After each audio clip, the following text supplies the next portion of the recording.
Herkese salam, kanalıma hoş geldiniz. Türkiye'nin meşhur aktrisası Mahsine Merabet'ten yeni görüntüler geldi. Merabet birbirinden muhteşem tatil görüntülerini sosyal medya hesabında sevenleriyle bölüştü.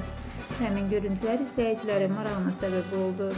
Fotolara kısa zaman ərzində çok sayıda beğeni ve şərh geldi. Sözü gedən görüntüleri təqdim edirik.